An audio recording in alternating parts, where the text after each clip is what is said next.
마태복음 22장. 예수님께서 사람들에게 다른 비유를 들어 말씀하셨습니다. 하늘나라는 아들의 결혼잔치를 마련한 왕에 빗댈 수 있다. 왕이 종들을 보내어 잔치에 초대한 사람들을 모셔오게 하였다. 그러나 이들은 오려고 하지 않았다. 그러자 왕은 다시 다른 종들을 보내며 말했다. 초대받은 사람들에게 잔치가 준비되었다고 말해라. 소와 살찐 송아지도 잡았고 모든 것이 다 준비되었으니 어서 결혼잔치에 오라고 하여라. 그러나 사람들은 종들의 말을 듣지 않고 제 갈 길로 갔다. 어떤 사람은 밭에 나갔고 어떤 사람은 장사하러 갔다. 나머지 사람들은 종들을 잡아다가 그들을 모욕하고 죽였다. 왕은 매우 화가 났다. 그는 군사를 보내어 살인자들을 죽였다. 그리고 온 도시를 불태워 버렸다. 그리고 자기 종들에게 말했다. 결혼잔치가 준비되었으나 초대받은 사람들은 자격이 없다.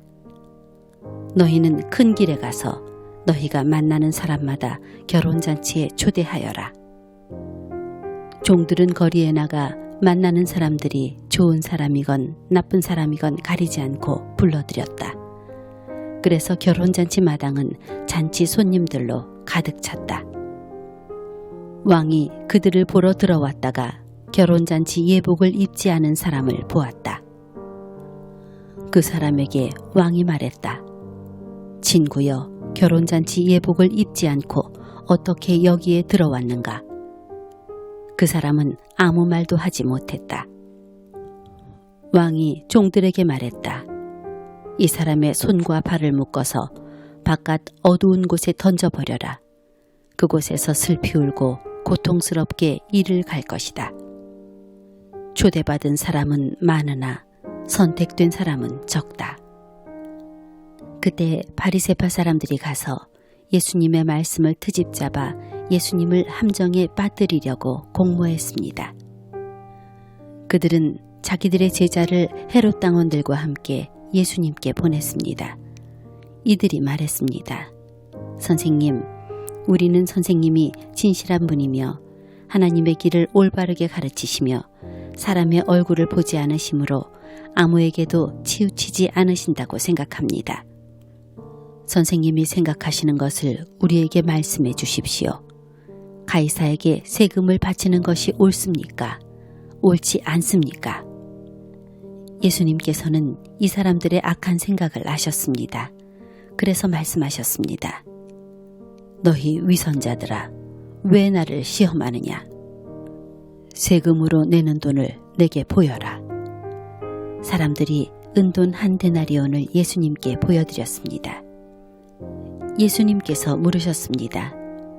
이것은 누구의 얼굴이고 누구라고 쓰여 있느냐? 사람들이 대답했습니다. 가이사의 것입니다. 그러자 예수님께서 그들에게 말씀하셨습니다. 가이사의 것은 가이사에게 주어라. 그리고 하나님의 것은 하나님께 바쳐라.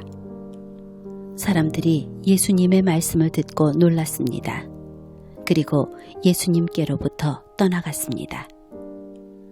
같은 날 부활이 없다고 말하는 사두개파 사람 몇 명이 예수님께 나와 질문했습니다. 선생님, 모세는 남자가 아들이 없이 죽으면 그 동생이 형수와 결혼해서 형을 대신하여 아들을 낳아주어야 한다라고 했습니다. 우리 가운데 7 형제가 있었습니다. 첫째가 결혼했지만 아들을 낳지 못하고 죽어 아내를 자기 동생에게 남겨놓았습니다. 그런데 둘째도 셋째도 그리고 7째까지 첫째와 똑같이 되었습니다. 결국엔 그 여자도 죽었습니다. 7 형제 모두가 이 여자를 아내로 맞아들였으니 부활 때에 이 여자는 이 7 형제 중에 누구의 아내가 되겠습니까? 예수님께서 이들에게 대답하셨습니다. 너희는 성경도 알지 못하고 하나님의 능력도 알지 못함으로 잘못 생각하고 있다. 부활할 때에는 누구도 장가가거나 시집가지 않으며 오직 사람들이 하늘에 있는 천사처럼 될 것이다. 죽은 자의 부활에 대해 말하자면 하나님께서 이렇게 말씀하신 것을 읽어보지 못했느냐? 나는 아브라함의 하나님, 이삭의 하나님, 야곱의 하나님이다.